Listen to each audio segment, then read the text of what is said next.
Muy buenas tardes, muy buenas noches. De nuevo, para mí es un privilegio poder estar con vosotros para compartir la palabra del Señor. Y ahora pues vamos a entrar en los últimos capítulos del Evangelio de Marcos, que son los capítulos 14 al 16, y son los capítulos que ya propiamente describen la pasión, la muerte y la resurrección de nuestro Señor Jesucristo. El texto que vamos a mirar hoy y que voy a leer dentro de unos momentos es el de Marcos capítulo 14, los versículos 1 al 11. Pero antes de leer el texto, quiero hacerle una pregunta. ¿Qué es mejor? ¿Gastar 5.000 euros o dólares en un perfume o dar de comer a 500 personas? Pues es una pregunta interesante. Podríamos aplicarlo a otras cosas y la respuesta, sin pensarlo mucho, sería, bueno, por supuesto, es mucho mejor dar de comer a unas cuantas centenares de personas. ¿Para qué te vas a gastar el dinero en un perfume, en una colonia carísima? Pues ya sabéis a lo que voy. Hay una historia en los evangelios que nos responde precisamente a esa pregunta y la respuesta es sorprendente. Como ya dije, con el capítulo 14 vamos a entrar en la recta final. Pero es más que esto. Estamos pisando Tierra Santa y no estoy refiriéndome a esto en un sentido literal, sino ahora llegamos al cumplimiento de las profecías que durante siglos se habían hecho en cuanto a la muerte del Mesías. Esto es lo que ahora está a punto de suceder. Como Moisés, cuando vio la zarza ardiendo, son ahora los momentos decisivos en el plan de salvación de nuestro Señor Jesucristo, que iba a inaugurar una nueva era, de la cual tú y yo ahora tenemos el privilegio de participar. Y es ahora que vamos a leer el texto, Marcos capítulo 14, y voy a leer los versículos 1 al 11. Dice así: 2 días después era la Pascua y la fiesta de los panes sin levadura. Y buscaban los principales sacerdotes y los escribas cómo prenderle por engaño y matarle. Y decían: no durante la fiesta, para que no se haga alboroto del pueblo. Pero estando él en Betania, en casa de Simón el leproso, y sentado a la mesa, vino una mujer con un vaso de alabastro, de perfume de nardo puro de mucho precio. Y quebrando el vaso de alabastro, se lo derramó sobre su cabeza. Y hubo algunos que se enojaron dentro de sí y dijeron: ¿para qué se ha hecho este desperdicio de perfume? ¿Por qué podía haberse vendido por más de 300 denarios y haberse dado a los pobres? Y murmuraban contra ella. Pero Jesús dijo: dejadla, ¿por qué la molestáis? Buena obra me ha hecho. Siempre tendréis a los pobres con vosotros, y cuando queráis les podréis hacer bien. Pero a mí no siempre me tendréis. Está hecho lo que podía, porque se ha anticipado a ungir mi cuerpo para la sepultura.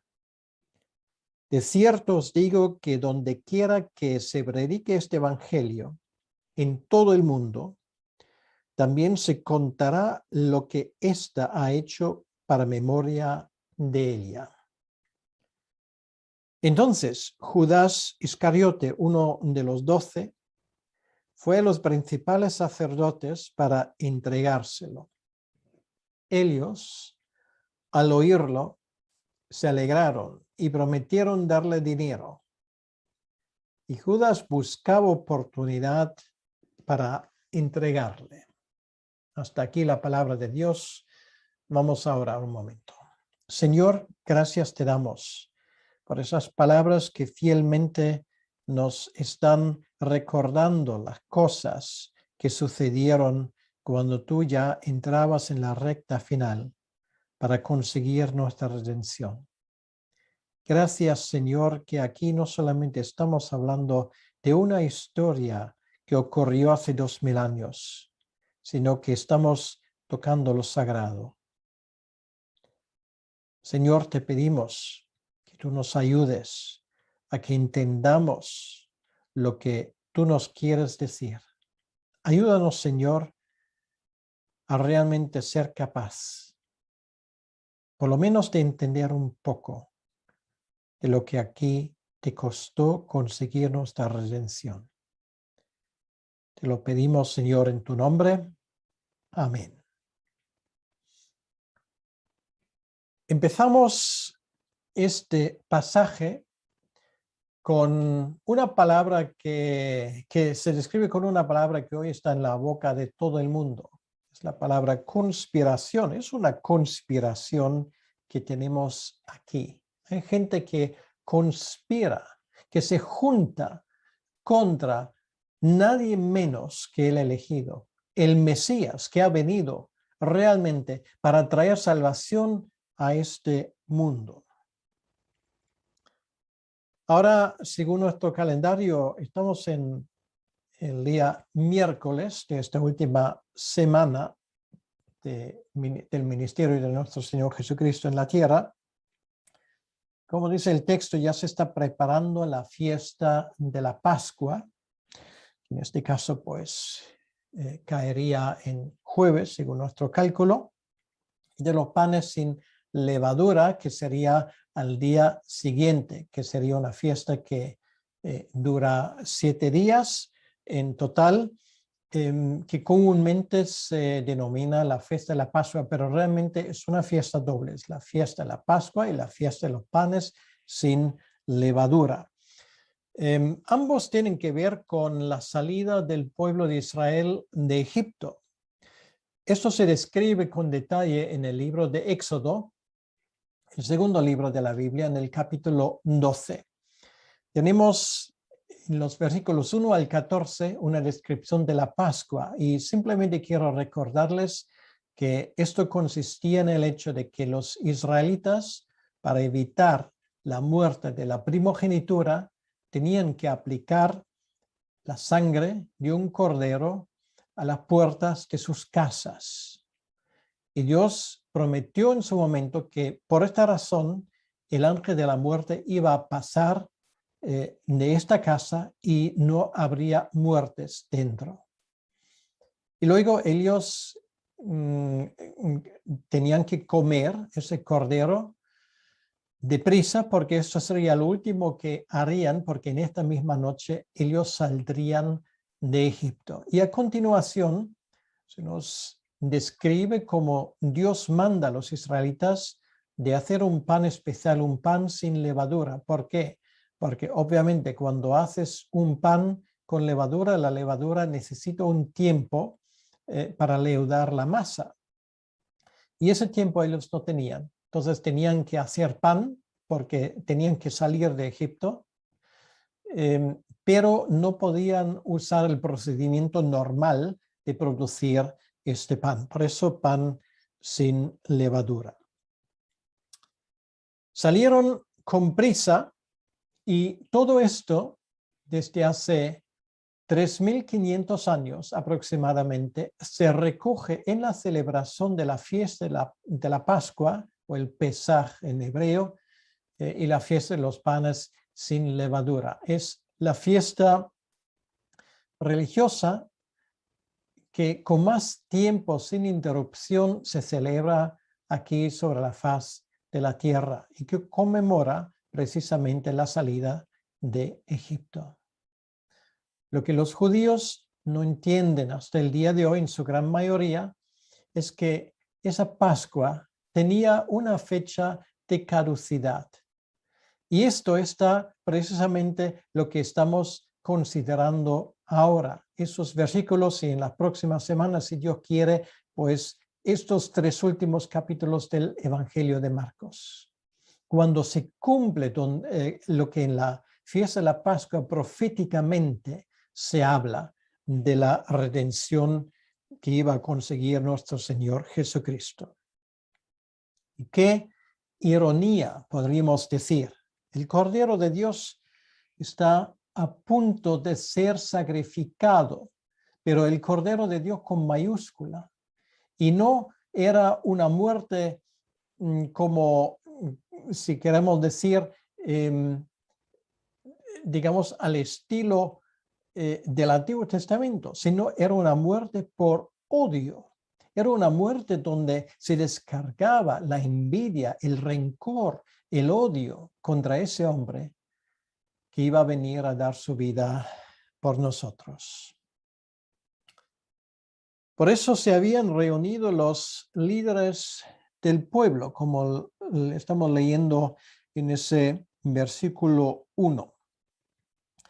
Y así dicen exactamente los creyentes en el libro de los Hechos, capítulo 4, versículo 23 en adelante. Simplemente quiero mencionarlo porque los primeros cristianos hacen hincapié en este hecho, Hechos capítulo 4, versículo 23, cuando dicen, y puestos en libertad vinieron a los suyos, o sea, es Juan y Pedro, y contaron todo lo que los principales sacerdotes y los ancianos les habían dicho.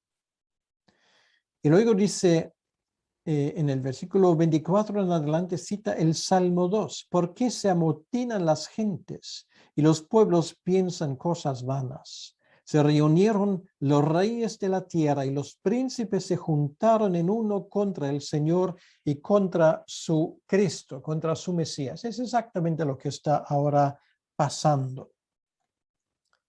Pero como Proverbios capítulo 21, versículo 30 dice, no hay sabiduría ni inteligencia ni consejo contra Yahvé.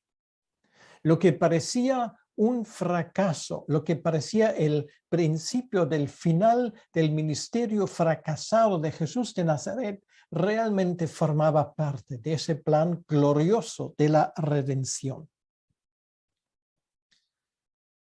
Del plan que iba a traer salvación para el mundo, tenemos aquí el principio.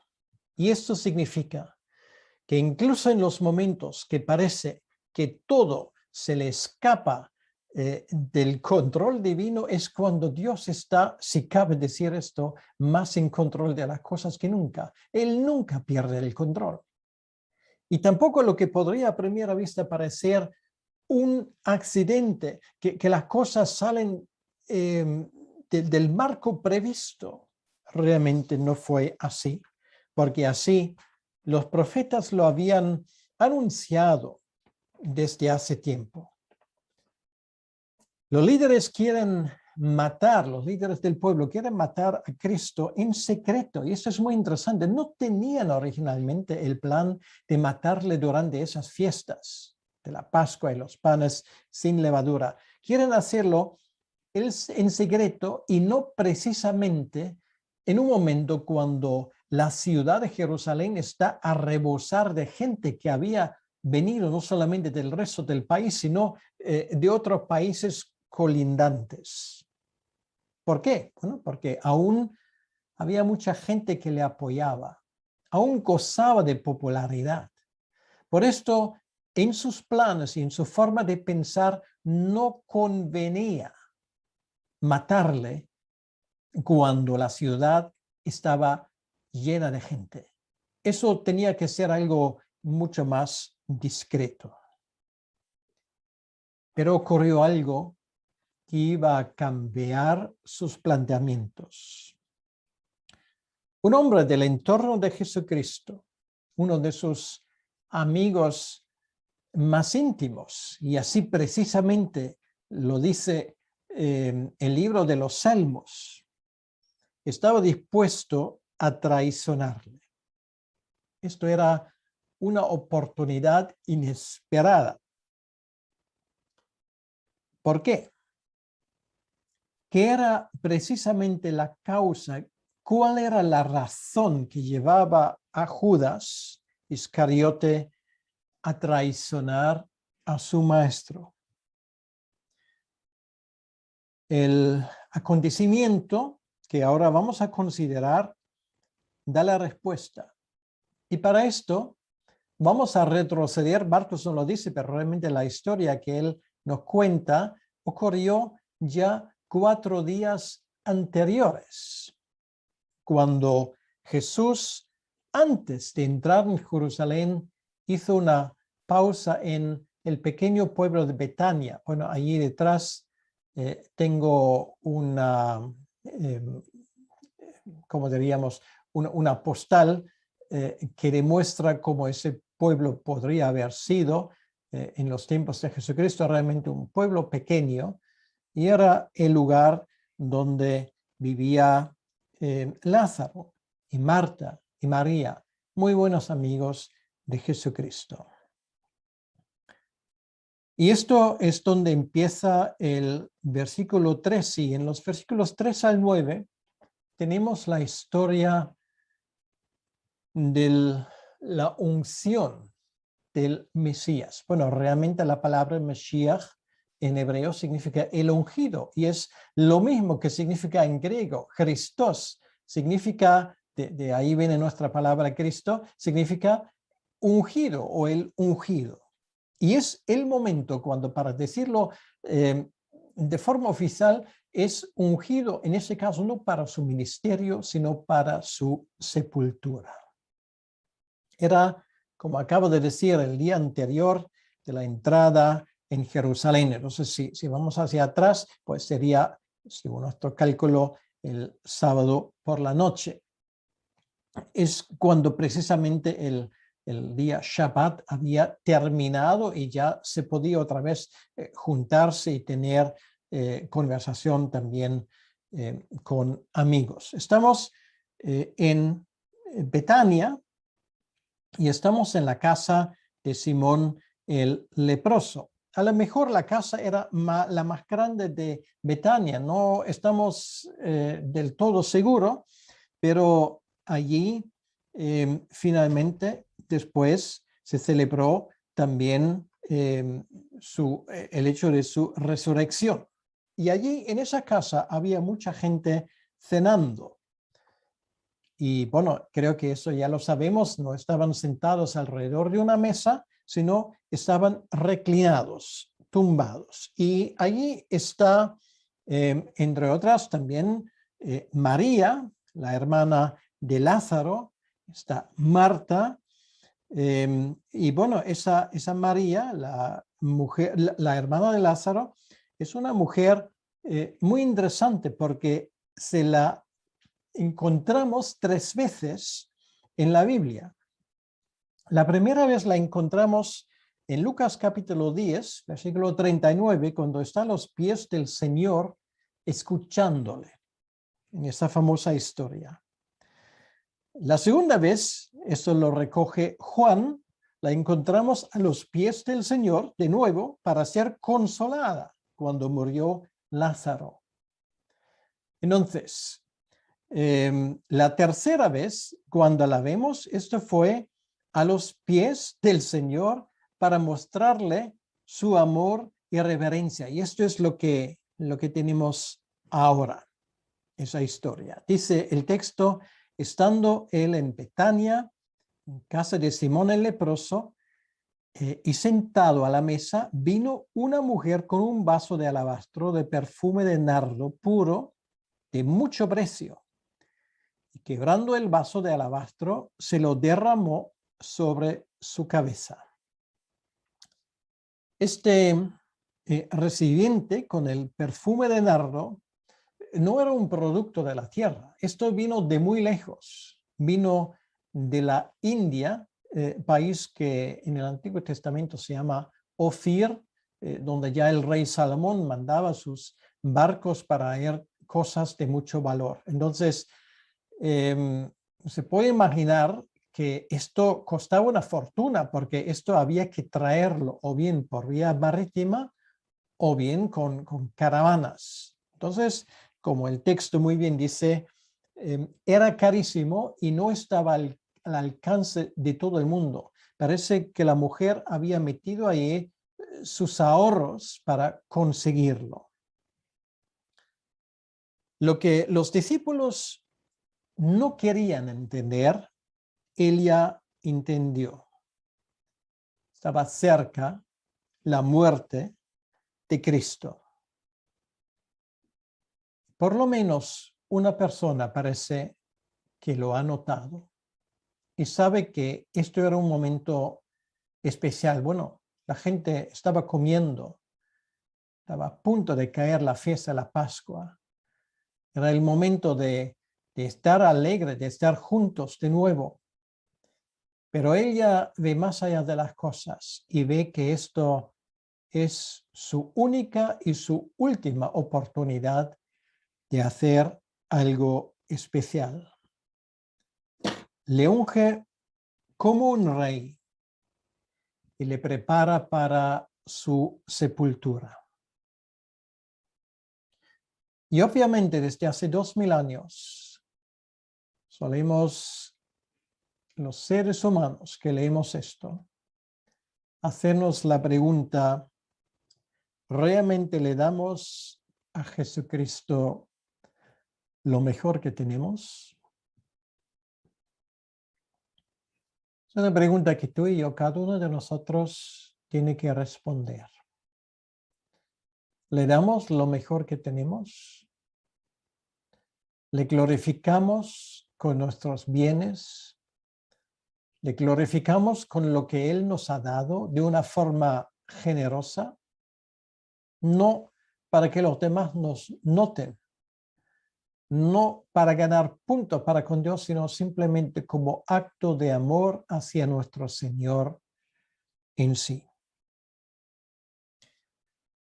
Juan, en el texto paralelo, nos dice que ella le secó sus pies con sus cabellos.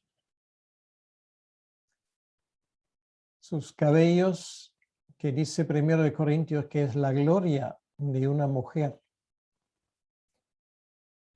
Ella se humilla delante de Jesucristo y le honra de esa forma como lo hace una sierva a su Señor. Pues ella actúa obviamente según esas palabras famosas de Carlos Stadt, que dijo en su momento: si Jesucristo es Dios y murió por mí, nada puede ser demasiado precioso para ofrecérselo. Y es exactamente lo que ella hizo. Daba lo más caro que ella tenía. Bueno, ya tenemos dos mujeres que nos dan un ejemplo. Hace poco hablamos de la viuda con sus 2 peniques, realmente poco valor que ella tenía ahí en sus manos y se lo daba todo. Esto, lo que vemos aquí es mucho más caro, pero vamos a suponer que eso también era todo lo que esa mujer tenía. Podría habérselo gastado en otra cosa, pero se lo gastaba todo en ese tipo de perfume. Ofrecerle lo mejor para el Señor. Ofrecerle nuestra fuerza, ofrecerle nuestro amor, nuestro tiempo, nuestro dinero, cosas que de todos modos vienen de parte de Él. Mis planes, lo que hacemos y lo que soñamos. Es una buena idea ofrecérselo a Él. Dice el versículo 4, y hubo algunos que se enojaron dentro de sí y dijeron: ¿para qué se ha hecho este desperdicio de perfume. Obviamente, no todo el mundo estaba encantado. En el libro de Eclesiastés, en el capítulo 4, en el versículo 4, leemos lo siguiente: todo trabajo y toda excelencia de obras despierta la envidia del hombre contra su prójimo. También es vanidad y aflicción de espíritu. Algunos se enfadan con María y su líder, bueno, se le notaba al inicio en su cara, luego lo verbalizaría, pero se le notaba en su cara, porque aquí el texto dice, ahí originalmente dijeron, se enojaron dentro de sí, pues el que más se enojaba tenía nombre y apellido. Era Judas Iscariote. Y esto nos cuenta precisamente Juan, si leemos el texto paralelo en el capítulo 12, versículo 4, dice, uno de sus discípulos, Judas Iscariote, hijo de Simón, el que la había de entregar, dijo, ¿por qué no fue este perfume vendido por 300 denarios y dado a los pobres? Al final lo dice, al final lo verbaliza. Era un hombre, sin lugar a duda, muy inteligente y muy persuasivo. Era el tipo de personas que siempre hubiese tenido llena la agenda de compromisos. Se le podría haber usado en cualquier sitio. Un hombre que sabía calcular, altamente estimado por los discípulos. ¿Por qué? Bueno, porque es él y no el profesional Mateo que manejaba el dinero. Y al que tú entregas la caja, pues normalmente es una persona de confianza. El que lleva la contabilidad en la iglesia y maneja el dinero, pues no es una persona de la cual se tiene ciertas dudas a ver si, si las cosas van correctamente. No. Esto nos demuestra que era un hombre que gozaba de la confianza de todos los discípulos. Y sacrificar algo para nuestro Dios levanta hasta el día de hoy la sospecha de los que no conocen a ese Dios o no saben lo que es amar a Dios. Nos dicen, tómatelo con calma, no exageres tanto. Sin embargo, aquel al que fue perdonado mucho, ama mucho, y esto es el caso de María. Ella había entendido una lección muy importante. Lo mejor es para el Señor, no lo peor, no lo que sobra. Los israelitas durante mucho tiempo habían actuado precisamente en ese sentido. Lo peor lo dejaban para el Señor y es la razón por la cual el profeta Malaquías les dice en el primer capítulo de su profecía, versículo 12, y vosotros lo habéis profanado cuando decís inmunda es la mesa de Yahvé y cuando decís que su alimento es despreciable. Habéis además dicho, oh, qué fastidio es esto, y me despreciáis, dice Yahvé de los ejércitos. Trajisteis lo hurtado, o cojo, o enfermo, y presentasteis ofrenda. ¿Aceptaré yo eso de vuestra mano? Dice Yahvé. Quiere decir que cuando el israelita vino al templo, lo que tenía que traer era lo mejor, un sacrificio impecable. ¿Y qué habían hecho ellos? Trajeron lo peor.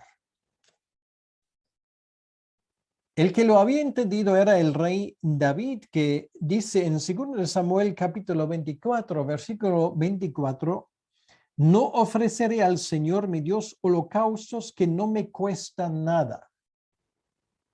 Te pregunto de forma muy directa en esta tarde, en esta noche, a ti, ¿cuánto te cuesta seguir al Señor Jesucristo?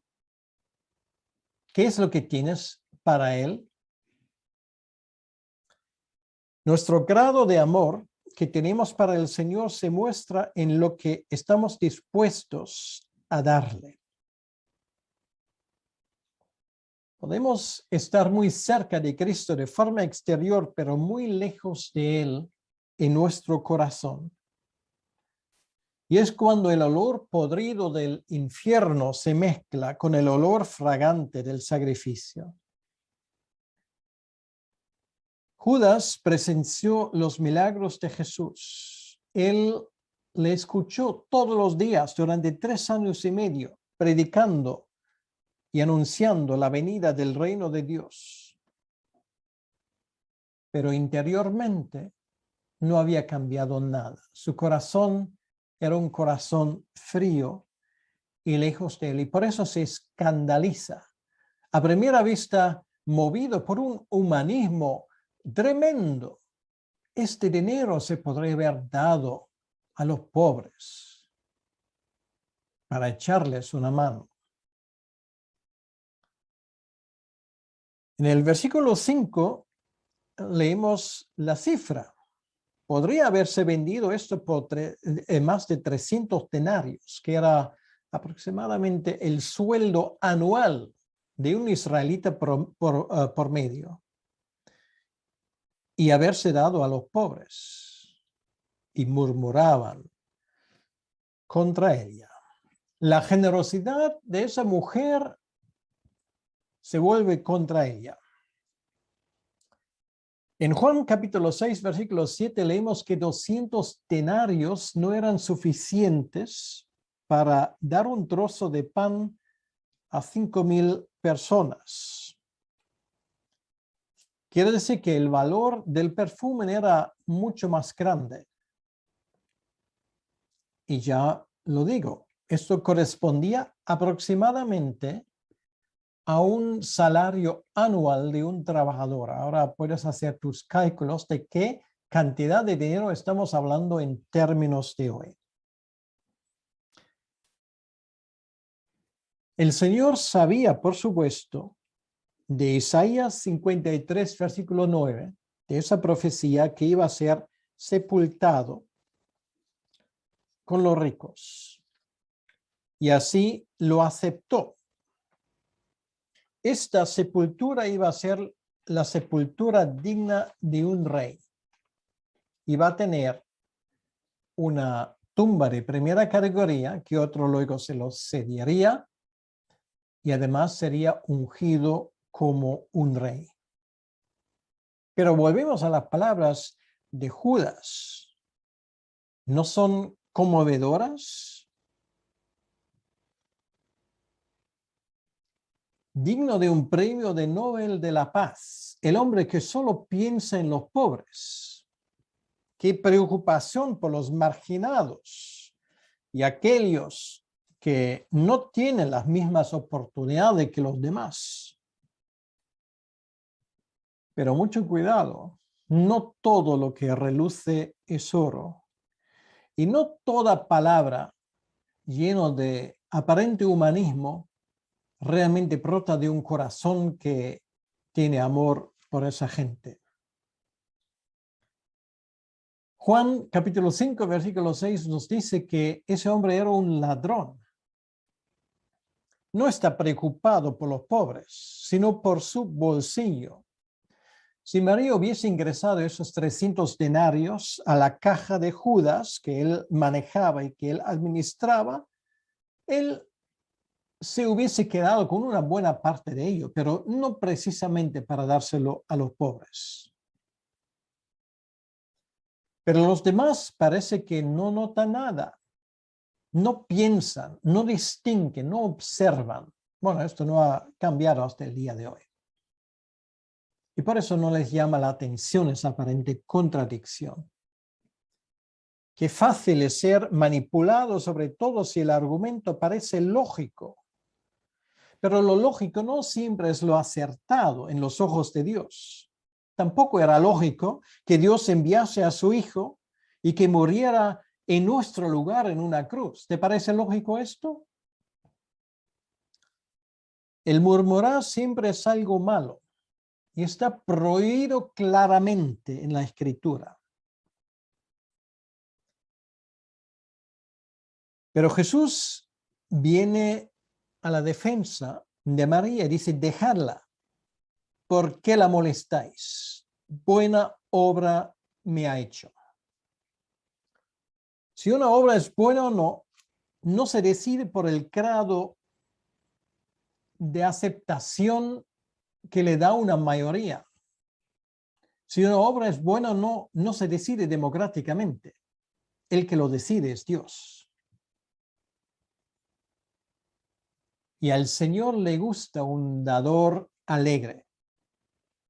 Cada cosa tiene su tiempo. Jesús dice en el versículo 7, siempre tendréis a los pobres con vosotros. Y cuando queráis les podréis hacer bien, pero a mí no siempre me tendréis. ¿Qué jarrón de agua fría sobre ese tipo de ayuda humanitaria tipo de Judas? Sí, se puede gastar dinero para los pobres. Y él dice, siempre los tendréis. Y si queréis, podéis ayudarles. Siempre, todos los días es el momento de hacerlo. Pero de vez en cuando hay cosas excepcionales. Y esto era una de esas oportunidades. Nuestra obligación normal y diaria es ayudar a los que tienen necesidades. Pero esto no excluye lo excepcional. Ayudarles a los pobres, aquellos que tienen necesidad, forma parte de la obligación de la iglesia, no de los servicios sociales estatales. Es obligación de la iglesia. Y es la razón por qué en los regímenes totalitarios no quieren que la iglesia ayude, porque les hace la competencia, porque ellos se creen Dios. Sin embargo, aquí vemos que es tarea de la iglesia y siempre hay oportunidad para ello. Pero a la vez la tarea espiritual de la iglesia tiene prioridad sobre la ayuda material. Él dijo esas palabras para que se recordasen, y él que dijo esas palabras literalmente era pobre, no tenía ni para dónde caerse muerto literalmente. Ungir al Señor con el perfume tenía un significado espiritual muy profundo, y esto lo vemos en el capítulo 8. Está hecho lo que podía porque se ha anticipado a ungir mi cuerpo para la sepultura. En estos momentos se están cumpliendo las palabras que luego el Señor añade en el versículo 9. De cierto os digo que donde quiera se predique este evangelio en todo el mundo, también se contará lo que ésta ha hecho para memoria de ella. De nuevo se cumple esa palabra en este mismo momento, porque estamos hablando de esa mujer. Todo el mundo a lo largo de la historia alabará a esa mujer, cosa que los discípulos en su momento bajo el liderazgo de Judas no han hecho. Esta muestra de amor de parte de María fue provocada por el gran amor que Cristo mostró en su vida. Esto es algo que Judas no puede entender.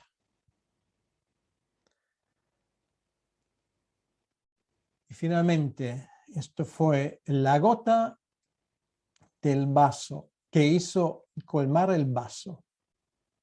Esto fue el acontecimiento que finalmente convenció a Judas de traicionar a Jesucristo.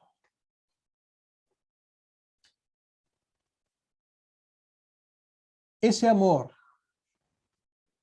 hacia el Hijo de Dios que está a punto de dar su vida es algo que Judas no puede entender. Por eso para él es un momento de traicionarle a su maestro. Ese tipo de amor es más precioso que el perfume, pero hay gente que no lo entiende y uno de ellos era Judas Iscariote. Marcos aquí le dedica un versículo, el versículo 10. Dice, entonces Judas Iscariote, uno de los 12, fue a los principales sacerdotes para entregárselo. Pues en este momento él toma esa decisión. Y como hemos visto, esto es anterior a la entrada triunfal en Jerusalén. Antes de ocurriera esto, Judas ya había hecho los preparativos para traicionar a su maestro. Y por lo tanto, en todos estos lugares, la gente no solamente iban a recordar a María, sino a otra persona, a Judas. ¿Quién es ese hombre? Hacemos una muy breve biografía de Judas. Él era de Keriot. Judas Ish Keriot. En hebreo significa el hombre de Keriot. Keriot era una pequeña ciudad en la comarca de Judá. Jesús le había escogido, pero sabía desde el principio que él le iba a traicionar. Y simplemente quiero mencionar esto. Lo tenemos en Juan capítulo 6, el versículo 70. Dice lo siguiente. Jesús les respondió, ¿no os he escogido yo a vosotros los 12? ¿Y uno de vosotros es diablo? Pues lo sabía al escogerle. No le cogió por sorpresa a Jesucristo. Y como ya dije, Juan también nos añade en el capítulo 12, versículo 6, que él manejaba la caja. Era un ladrón. Esto era su comentario. Y siendo ladrón y traidor, él no podía respirar libremente en ese ambiente de amor. Esto los ladrones y la gente traicionera no lo sabe hacerlo hasta el día de hoy. Y esto era la razón para su decisión de traicionar a Jesucristo. Se siente decepcionado. Su Dios, su ídolo es la avaricia. Y de todas formas, él es inspirado por Satanás. Jesús aquí mismo le llama un diablo. El diablo se lo ha puesto en el corazón después de la cena, es poseído por Satanás. Y Lucas comenta que el diablo entró en su corazón. Es una figura trágica, pero es una figura trágica anunciada. Lucas Iscariote ya aparece en el Antiguo Testamento. Algunas profecías, por ejemplo, del Salmo 41:9, aún el hombre de mi paz en quien yo confiaba, el que de mi pan comía, alzó contra mí el calcañar. O el Salmo 55, versículos 12 al 14. Otra profecía en cuanto a ese hombre, porque no me afrentó un enemigo, lo cual habría soportado, ni se alzó contra mí el que me aborrecía, porque me hubiera ocultado de él, sino tú, hombre, al parecer íntimo mío, mi guía y mi familiar, que juntos comunicábamos dulcemente los secretos y andábamos en amistad en la casa de Dios. O por ejemplo, el profeta Zacarías, hablando de Judas, capítulo 11, versículo 12, y les dije, si os parece bien, dadme mi salario, y si no, dejadlo. Y pesaron por mi salario 30 piezas de plata. Pues está escrito. De hecho, está escrito desde antes de la fundación del mundo, que este hombre iba a cumplir esa tarea de traidor. Vaya diferencia con María. Él vende a su maestro por dinero, por poco dinero, porque realmente 30 monedas de plata, esto era simplemente un salario mensual. La paga de un par de días. Ella se gasta todo lo que tiene ahorrado. Salario de un mes. Él ingresa una suma ridícula para vender aquel que ha venido para dar su vida. Dice el versículo 11, ellos al oírlo se alegraron y prometieron darle dinero, y Judas buscaba oportunidad para entregarle, y esa oportunidad pues efectivamente iba a brindarse tan solo 5 días más tarde. Termino simplemente con 3 puntos que me parecen importantes. En primer lugar, aprendemos el principio como evaluar nuestro servicio como creyentes. Se llama la palabra mágica amor. Nuestras acciones pueden ser motivadas por la obligación o por la utilidad. Pero aquí vimos una acción motivada por el amor hacia el Salvador. Y esto es algo que el mundo no comprende. Porque Jesucristo actuaba de la misma manera, daba con generosidad, daba su propia vida. Él murió en nuestro lugar no por obligación, tampoco por lógica, ni tampoco por utilidad, sino por amor, porque te ama a ti y te ama a mí de forma incondicional. ¿Qué le respondes a este amor inconmensurable?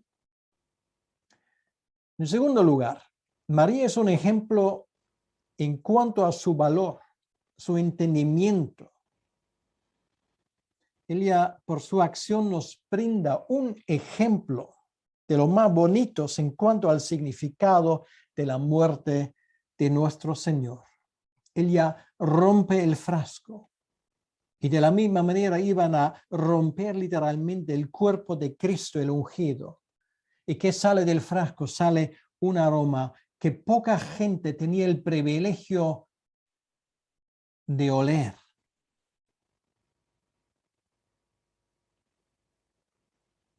¿Qué le llevó a María a ese punto? Te lo puedo asegurar que era más que intuición femenina. Ella se sentó a sus pies para escucharlo en 2 ocasiones y en la tercera se sentó a sus pies no en primer lugar para escucharle, sino para honrarle. El escucharle le hizo sabia y de esa sabiduría fluye esta acción que es conmemorado hasta el día de hoy. Y por último, el ejemplo de Judas. Nadie es inútil, siempre puede servir de mal ejemplo. Es una advertencia solemne.